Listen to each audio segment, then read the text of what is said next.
Welcome back to the channel. Today we're going to be looking at the Tesla Model Y, and I got it to do a coast to coast here in Ireland, but it's 318 kilometers, and with this long range battery on the way back up from Christmas I was able to have 4 adults in it, a dog, and by the time I got to Dublin it was like 20% battery left with a 120 kilometer range. So these coast to coast and these bigger batteries aren't really cutting the mustard anymore. So the title of this thumbnail is that should you buy this now or should you wait for Project Juniper? And what we're going to be doing is going out for a drive, having a look and chatting about the things that we haven't been confirmed yet, but we can see from the Tesla Model 3.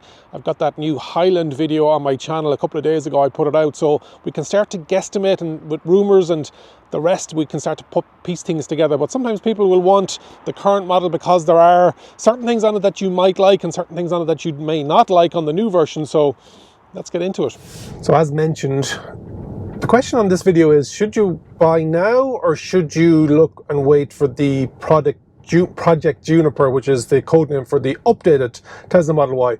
Wasn't supposed to be here until the end of 2024. This video is going out at the end, right at the very end of 2023, maybe the start of 2024 in the new year.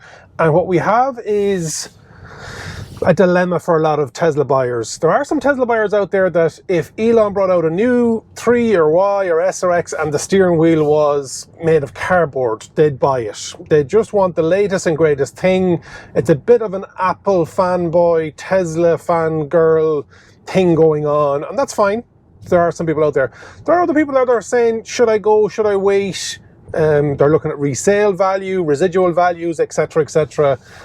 What's gotten better, what's not gotten better. So what we know is there's been a soft update to the Tesla Model Y just after coming out, or just coming out of China now. So if you order today, you may get this version. If you're looking for something specific, I know here in Ireland we have inventory in stock. So if you wanted to buy and it's a reduced price. So the soft update that's coming out of China is there's an ambient LED light, RGB LED. There's a light anyway, very similar to the Tesla Model 3. And in some of these things I'll put in some footage from my Highland video, but it's a total separate video. You can go and have a look at that when I looked at it at the showroom here in Dublin. So the soft update is that new RGB light. There's a new black 19-inch wheels, and they say that the suspension is slightly improved as well. Incremental changes. This is what was happening and is happening and will happen with Tesla along the line. When you order it, they may have done something to it in their mind better. It usually is for the better as well. And so when the car arrives, you'll get that latest version. They don't do model years or mid-cycle refreshes really. Juniper and Highland probably are mid-cycle refreshes, if I'm honest. Another thing on that soft update is on the dash, you don't have wood or the like I have on this one here with the white. You're getting this kind of fabric textile that we had in the Tesla Model 3, the Highland version as well. So that's the soft update. Why would you want to update? Why wouldn't you want to update? You might want the latest and greatest. We talked about some people are looking for Tesla Model Ys with the parking sensors, because the one that I have here today doesn't have parking sensors. It's all based on the camera. It's got a new update and it's got high fidelity park assist. And so you can see here on the footage that it's starting to use camera technology and bring that camera technology further and further. But some people are like, I'm not reliant on just cameras. I want parking sensors. And so what they're looking at is buying pre-registered, pre-owned Tesla Model Ys, because they want that a surety of having double sensors, camera and ultrasonic parking sensors. So that's another thing that we need to consider as well, is what exactly do you want in the car. The biggest thing probably, if you are thinking about going for a Model Y, whether you go for the current version or you wait for the mid-cycle refresh, what people are calling it, with Project Juniper, is the stalks on the steering wheel, the updated steering wheels. So as we saw on the Tesla Model 3 Highland, what they've done is they've started to remove the stalks. They have removed the stalks and everything is going to be controlled. You see there, I used the stalks to indicate, and this is fine in Cherrywood in Dublin, where it's a nice 90-degree angle. That won't always be the case here in Europe and other countries where roundabouts and multiple lanes and having to change while turning and indicate while turning. So a lot of people are a bit concerned is the wrong word, because literally you're getting others are using it and driving it, but until you actually got, and I haven't driven it yet, so I don't know whether I like it or don't like it. I have heard of other journalists that don't like it at all, that have driven it. We have to wait and see. But some people will persevere. Some people didn't like the yoke steering wheel in the X and the S, and now they love it. So is it a thing? Will they be made, put the stalks back in? Time will tell. And so you might want to go for this Model Y because of the stalks alone, because you want that more traditional. What can we expect external wise? Let's start with the exterior, and we're probably looking at different colours. And very similar to Model 3, we're probably going to get the stealth grey instead of the midlight silver, and the ultra red instead of the current red that's on offer. 5 colours, the white, the black, the blue, the stealth grey and the ultra red. That's what we're probably looking at. An updated headlight. The Tesla Model 3 Highland is after getting a software update where it's adaptive as well, which means it, as you're turning, it's starting to understand where the beam of light needs to go to. We're going to get those new slimmer headlight units. A front fascia update on the bumper. There are some renders out there already on Twitter and on YouTube. Yes, going to make it more aerodynamic. We're going to bigger range. We're going to get quieter noise insulation, so acoustic glass all the way around. In the rear, we're going to get probably new tail lights, the Tesla badge removed, and there's the Tesla nameplate. That one-piece tail light unit, and again, it's all about efficiencies, scales of economy, like the Tesla Model 3 Highland. It's all in one unit. It's not a split unit. So we're definitely going to get that as well. Nevo's thrilled to announce that we're launching Ireland's first ever electric vehicle show in partnership with Bank of Ireland on Saturday, the 17th of February 2024 in the RDS in Dublin. On the day, view more than 20 EV manufacturer brands showcasing their latest models and technology, chat to industry experts from finance, insurance, home and public charging, alternative e-mobility solutions and much, much more. Whether you're looking to make the switch now or starting to think about driving electric, we'll help you make the right decision. Visit Nevo.ie today to learn more and register for your free ticket. To help with the better Aero, with the change of the front and rear bumpers, etc. And the slight change in bodywork won't be a huge difference, but those that know will know. You're going to be also getting new wheels with better Aero, but also better noise efficiency, better cushioning. Like with the Highland, we're looking at a better, an upgraded suspension, because people found that the 3 and the Y, or the original ones, the legacy models, like this one, it is a firmer ride, and unlike the X and the S, which has air suspension, it's sometimes just a bit too firm for some people, so they're looking at how can we make the suspension better, the dampeners better, the tyres better, and for that more soft. So if you find that the current Model Y is just a bit too firm for you, maybe Project Juniper is for you with regards to having that complete tyre, wheel, suspension, dampeners, etc., shock absorbers all upgraded from the current model.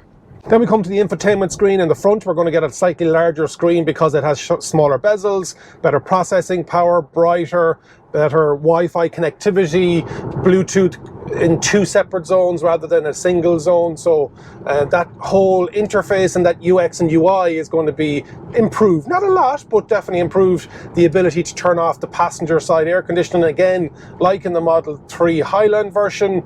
So that slight incremental update on the infotainment screen would be potentially what we're expecting in the Model Y. Also with that Model Y, we're going to be looking at that LED light strip that we saw on the Project 3, the Highland, Model 3 Project Highland that we have on the channel.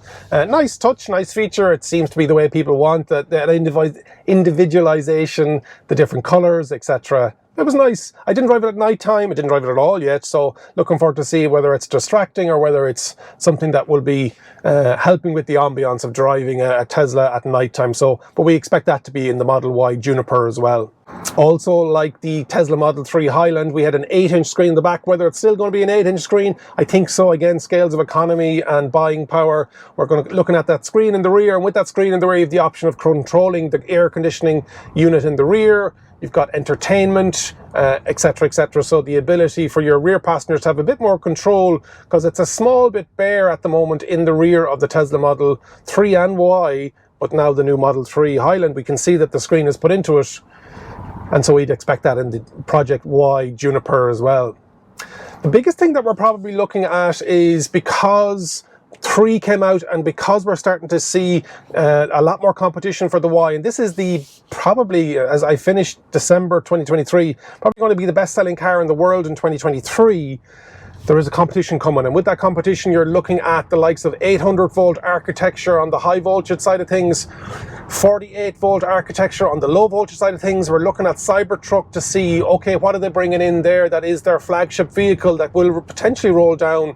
Wasn't ready, wasn't tested for Project Highland for the Model 3, but Model Y, because it's such a volume seller, they may want to include that 800 volt architecture. They're also looking at potentially putting in the new battery from CATL. We're hearing between 10 and 30% better range, better efficiency of manufacturing. And so, yeah, we could get a total different battery makeup, number one, but also architecture 800 volt, 48 volt on the high and the low voltage, respectively. And we're starting to hear rumors about, well, not even rumors, we're starting to see it in some of the Tesla Investor Day. We could see wireless charging. Will the new Tesla Model Y Juniper Edition come with wireless charging or that capability? Because you're starting to see it. Franz talked about it when he was doing an interview recently with regards to, yeah, they're looking at that, different ways of charging Teslas, be that at home or in the workplace, and having that inductive charging pad in the ground. And so wireless charging potentially is something that could compete with the battery swapping technology of some of the Chinese brands, the 800 volt architecture against some of the Korean brands and others who have adopted that architecture, but even Tesla themselves with the Cybertruck and that low voltage 48 volt system. And they're lobbying other manufacturers to say, listen, we need to move along because 12 volt has been here for decades. We need to improve all of this, and also with 48 volt you're getting a savings in the wiring on the model. So what we're hearing is it's going to be in China first, Juniper, over the New Year's in China. They're going to close the factory down, they're going to retool. We're expecting it first in China, and we're expecting the rest of the world potentially Q2, and the North Americas potentially Q3 or autumn or fall as you call it. But yeah, lots of speculation, but we're starting to put all those pieces together on whether you should go for the Model Y currently. And there's some phenomenal value. What we will start to see, once Juniper starts to get closer, we will start to see that prices are going to be potentially improved. You can see even when Model 3 was going out, there was some phenomenal 0% interest in certain markets. Prices were brought down, stuff was added in, full self-driving, etc., etc. So you may get a really good bargain Model Y if you're happy with the current version, if you don't want to wait for the Juniper and those stylistic, architectural differences, technological differences as well. But then there are people that are looking for Model Ys with the parking sensors. So also with that charging, we may be looking at a maximum of 350 kilowatt to be able to utilize the V4 superchargers. Again, 350 kilowatt I think is currently only on the Cybertruck, but lots of competition coming into the marketplace, so they're going to have to potentially offer that as well, just to keep up with everybody else. Prices here in Ireland at the moment are, for the entry-level Tesla Model Y, is coming in at around 47,000 euros, and then this one is the dual motor long range. This is coming in around 54,000 euros. Now the one I have today has the blue, has the white interior, so that's coming in at the end of it all around about that 60 odd. But because they've got inventory in stock, you could get this for in or around that mid 50s, and then that Tesla Model Y Performance is coming in around that 60,000 euro without any optional extras such as colour, interior trim, full self-driving, etc., etc. But again, do you wait until Juniper is looming and they've got a lot of stock and they're looking to get rid of the current model like we saw with the Tesla Model 3? Thanks very much for watching today's video. Let me know in the comments what you think, if you're going to go for this Model Y or wait for the new Juniper updated version. Like the video if you did like it, share it with somebody that's thinking about going for a Tesla Model Y. And remember, if you think an EV is for you, leave it to me and I'll review. And you might also like this video.